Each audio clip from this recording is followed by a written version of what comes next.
368 हमेशा याद रखना। पहले सबसे पहले क्या रखना, अनुच्छेद 368 याद रखो। ठीक है कि अनुच्छेद 368 में क्या है, संविधान का संशोधन करने की संसद की शक्ति एवं प्रक्रिया है। क्या लिखा है उसका हेडिंग देखो, बैरक में संसद की शक्ति एवं प्रक्रिया।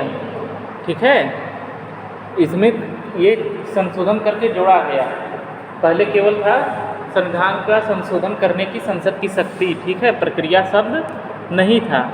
प्रक्रिया शब्द बाद में संविधान का संशोधन करके 24वें संविधान संशोधन के द्वारा उसमें ऐड किया गया है ना। ठीक, तो सबसे पहले क्या याद रखना है, संविधान का संशोधन और उसका अनुच्छेद। किस अनुच्छेद में संविधान का संशोधन दिया गया है, 368 में। और इस पर क्वेश्चन एकदम 100% आएगा ही आएगा। ये 20 नंबर का एकदम श्योर क्वेश्चन है। ठीक है, ये 20 नंबर का क्वेश्चन एकदम श्योर है, इस पर आएगा ही आएगा क्वेश्चन।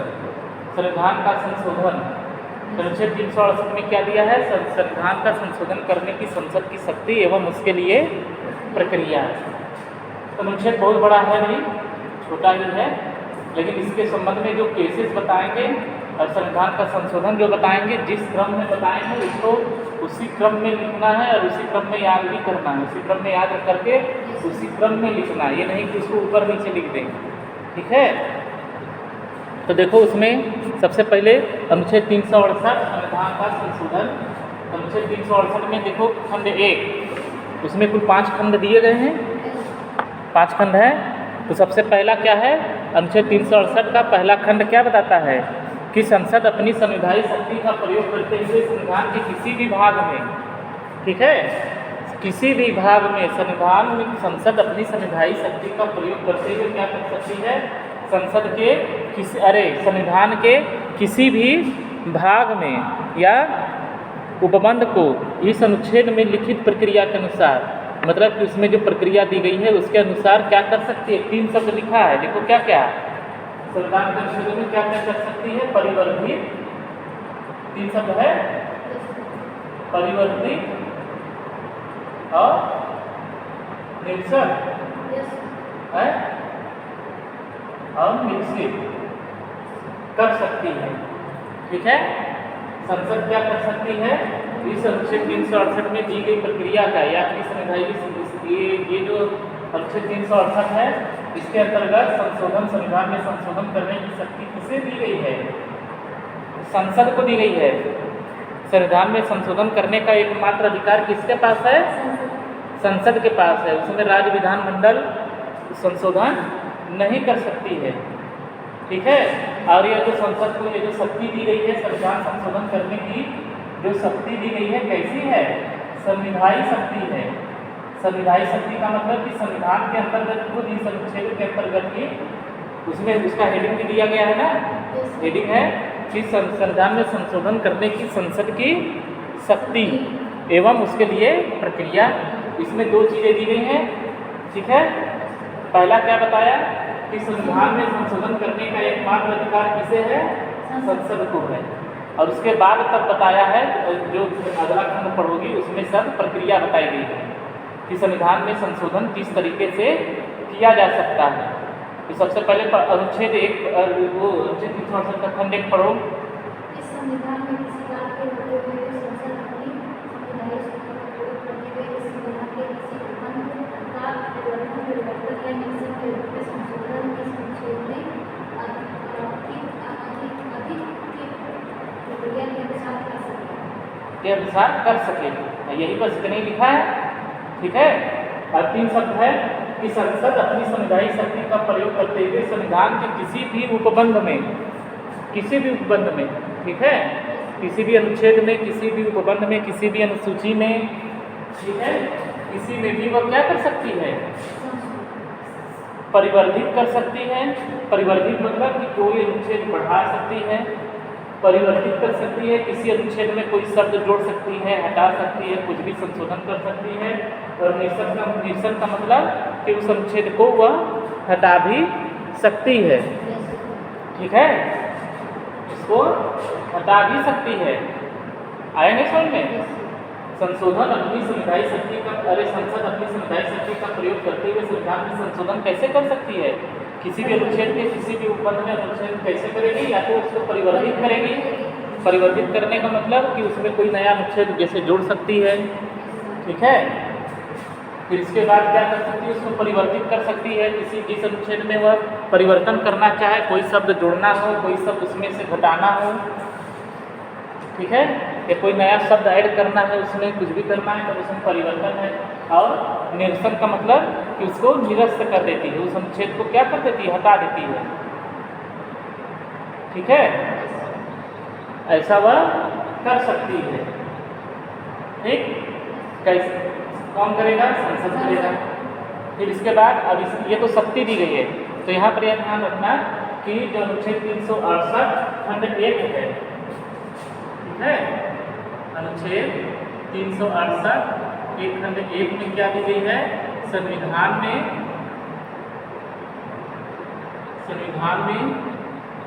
संशोधन करने की क्या है? संसद की शक्ति दी गई है। संसद को क्या दिया गया है? शक्ति प्रदान किया गया है, ठीक है। अब अनुच्छेद 368 के खंड 2 में क्या है?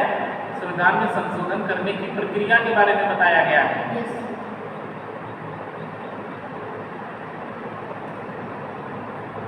संशोधन करने की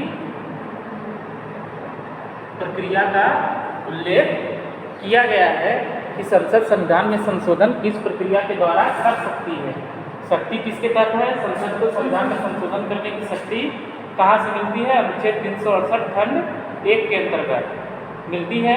अब जो शक्ति मिली है वो शक्ति का प्रयोग वह कैसे करेगी?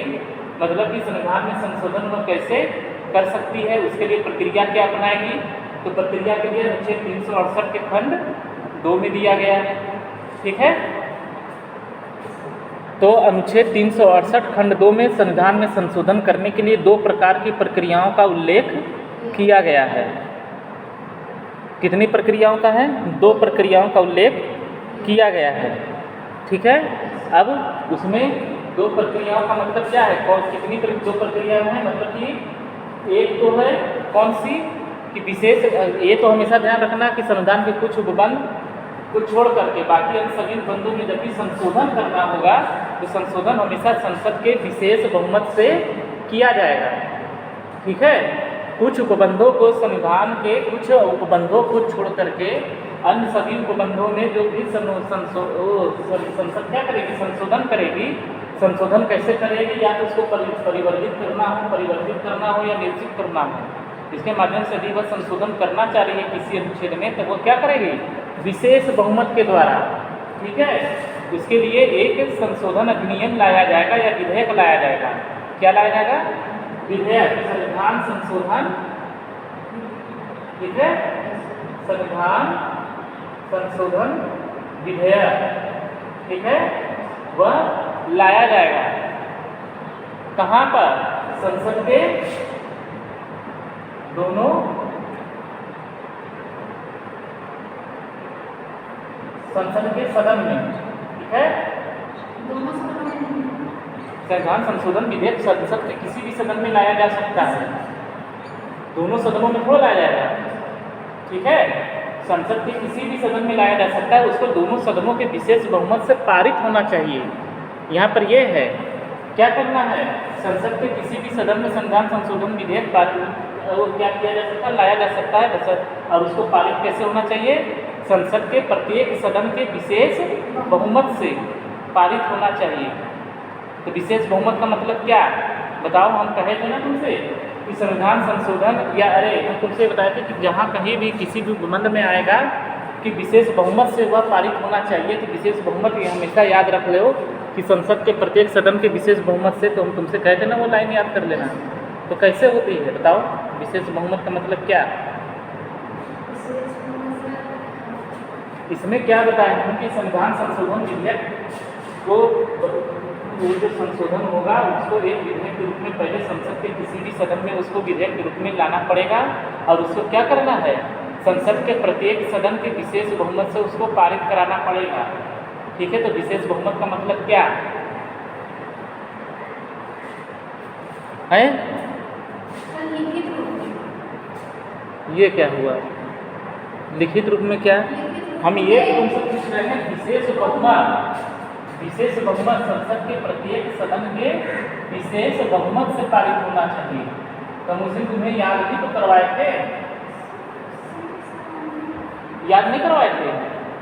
हम कहते ना कि इसको याद कर लो, और जब भी कभी भी किसी भी प्रबंध में आएगा संशोधन के लिए तो उसको विशेष बहुमत से पारित किया जाना चाहिए। तो उसका मतलब क्या होता है?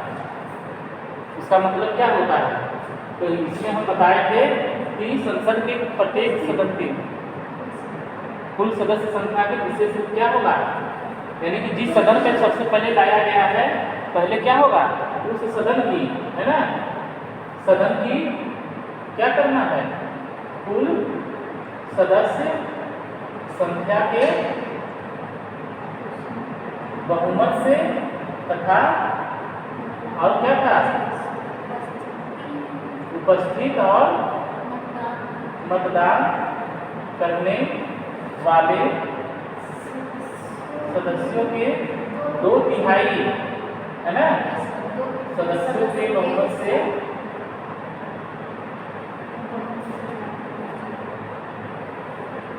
ठीक है पारित होना चाहिए।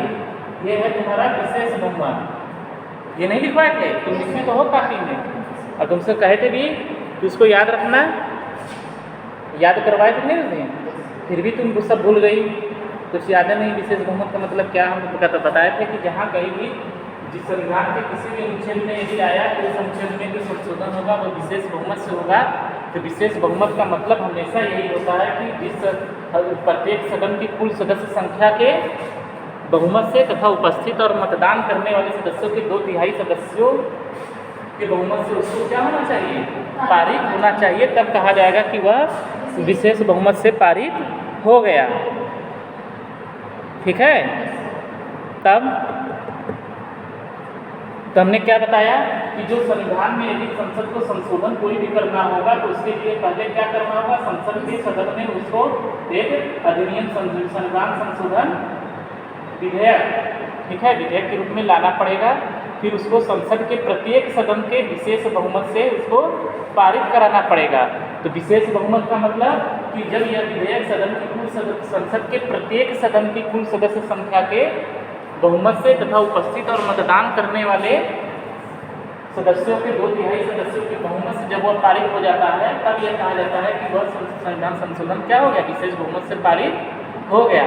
जब यह संविधान संशोधन विधेयक दोनों सदनों के विशेष बहुमत से पारित हो जाता है तो फिर कहाँ जाएगा, राष्ट्रपति के समक्ष जाएगा, और राष्ट्रपति जब उस पर हस्ताक्षर कर देगा तब वही क्या हो जाएगा, अधिनियम बन जाएगा, और वह संविधान क्या, फिर संविधान क्या हो जाएगा, संशोधित हो जाएगा। ठीक है, तो संविधान में संशोधन की शक्ति संसद को दी गई है अनुच्छेद 368 की खंड 1 के अंतर्गत, और अनुच्छेद 368 का खंड 2 जो है उसमें संविधान में संशोधन करने की प्रक्रिया के बारे में बताया गया है कि संसद अपनी शक्ति का प्रयोग करते हुए संविधान में संशोधन किस प्रक्रिया के द्वारा कर सकता है। तो अनुच्छेद 368 के खंड 2 में क्या बताया है, 2 प्रकार की प्रक्रिया बताई गई है, 2 तरीके। पहला तो है विशेष बहुमत, संविधान का जो भी संशोधन होगा, ठीक है, संविधान के किसी अधिकतर अनुच्छेदों में, जितने भी अधिकतर उपबंधों में क्या होगा, उसको विशेष बहुमत से संसद को पारित होना चाहिए, तभी वह वो क्या होगा, संशोधित हो सकता है। यदि वह विशेष बहुमत से पारित नहीं हुआ तब वह संशोधन मान्य नहीं हो पाएगा। ठीक है, वो पारित नहीं हो पाएगा। उसको कोई भी संविधान संशोधन विधेयक है वह हमेशा विशेष बहुमत से पारित होना चाहिए। साथ ही साथ इसमें एक दूसरी अनुच्छेद 368 में जो ये तो हो गई पहली प्रक्रिया विशेष बहुमत से, साथ ही साथ एक और प्रक्रिया दी गई है कि संविधान के कुछ ऐसे उपबंध है जिसमें संशोधन करने के लिए क्या चाहिए, विशेष बहुमत तो होना ही चाहिए। ठीक है, क्या होना चाहिए, विशेष बहुमत तो होगा ही होगा, प्लस क्या होना चाहिए, 50% राज्य विधानमंडलों की लिखित रूप में अनुमति भी चाहिए। ठीक है,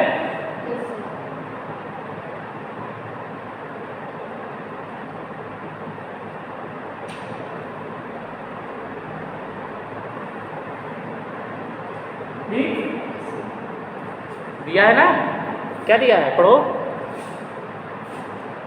संविधान के संशोधन का आरंभ संसद के किसी सदन में इस प्रयोजन के लिए विधेयक पुरस्कृत करके ही किया जा सकेगा। और किया जा सकेगा, रुको उसमें क्या लिखा, देखो सबसे पहले यही लिखा ना कि जो संविधान संशोधन विधेयक है संसद के किसी भी सदन में पूरा स्थापित किया जा सकता है। पूरा स्थापित किया जा सकता है मतलब संसद के किसी भी सदन में वह लाया जा सकता है।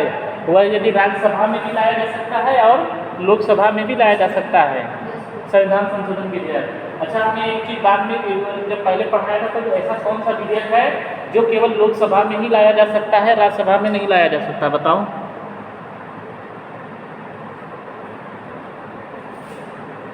ऐसा कौन सा विधेयक है जो केवल लोकसभा में ही लाया जा सकता है, राज्यसभा में नहीं लाया जा सकता।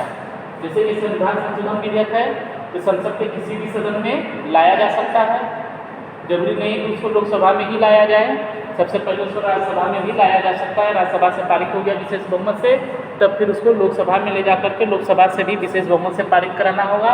और जब उसको राष्ट्रपति के हस्ताक्षर हो गए तो वह संविधान संशोधन अधिनियम बन जाएगा।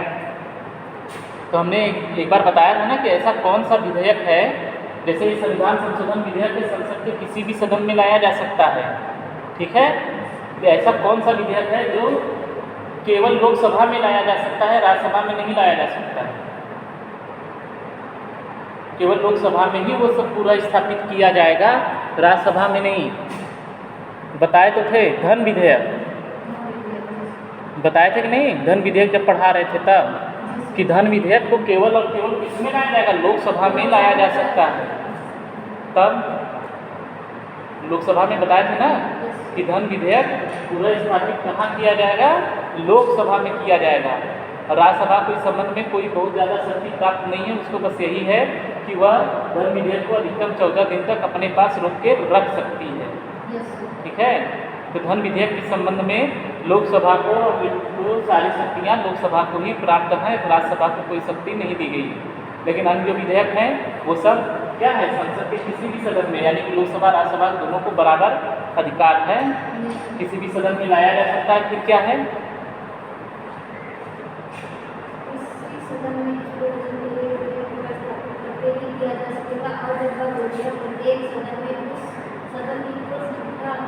हाँ, और मतदान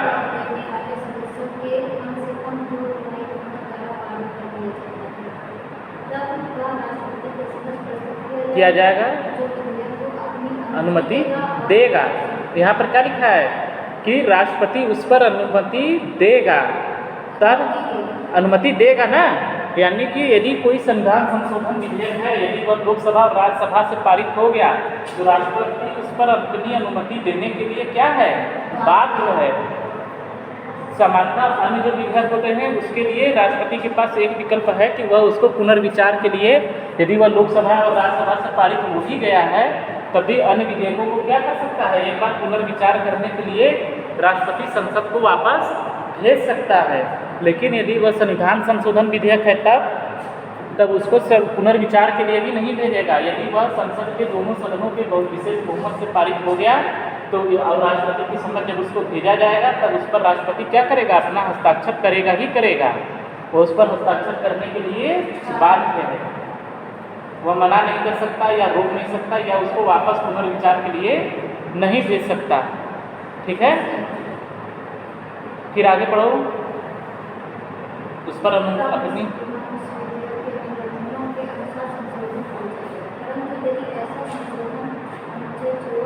हाँ, अब रुक जाओ।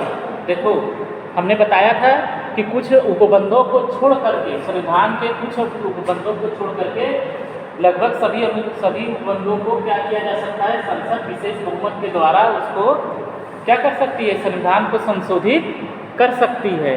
ठीक, विशेष बहुमत समझ में आ गया कि सदन की कुल सदस्य संख्या के बहुमत से तथा उपस्थित और मतदान करने वाले सदस्यों की 2/3 या 2/3 बहुमत से, ठीक है, उसको पारित होना चाहिए दोनों सदनों से, मतलब कि लोकसभा से भी और राज्यसभा से भी विशेष बहुमत से पारित होना चाहिए। और जब वो पारित हो जाएगा राष्ट्रपति के समझ जाएगा, राष्ट्रपति अपने हस्ताक्षर उस पर करने के लिए बाध्य होगा। अब कुछ ऐसे भी उपबंध हैं जिसके लिए क्या करना है, विशेष बहुमत तो चाहिए ही चाहिए, साथ ही साथ 50% राज्य विधानमंडलों की लिखित अनुमति भी चाहिए। कुछ ऐसे उपबंध या अनुच्छेद संविधान के हैं जिसमें संशोधन करने के लिए विशेष बहुमत के अलावा और क्या चाहिए, प्लस 50% राज्य विधानमंडलों की लिखित अनुमति भी चाहिए, तभी उस उपबंध में संशोधन हो सकता है, नहीं तो नहीं हो सकता। अब ऐसे उपबंध कौन कौन से हैं, देखो इसमें क्या कौन कौन से उपबंध लिखा है, ऐसे कौन कौन से संविधान के उपबंध या अनुच्छेद हैं जिसको संशोधन करने के लिए विशेष बहुमत के अतिरिक्त क्या चाहिए, 50% राज्य विधानमंडलों का अनुसमर्थन भी आवश्यक है। ठीक है, 50% राज्य विधानमंडलों की अनुसमर्थन भी उसका होना आवश्यक है, तभी वह संविधान संशोधन हो सकता है, अन्यथा नहीं हो सकता। कुछ उपबंध है, जैसे कि पहला क्या है, राष्ट्रपति का निर्वाचन है, राष्ट्रपति का क्या है, निर्वाचन, अनुच्छेद 54, 55। ठीक है, रुको आ रहे हैं।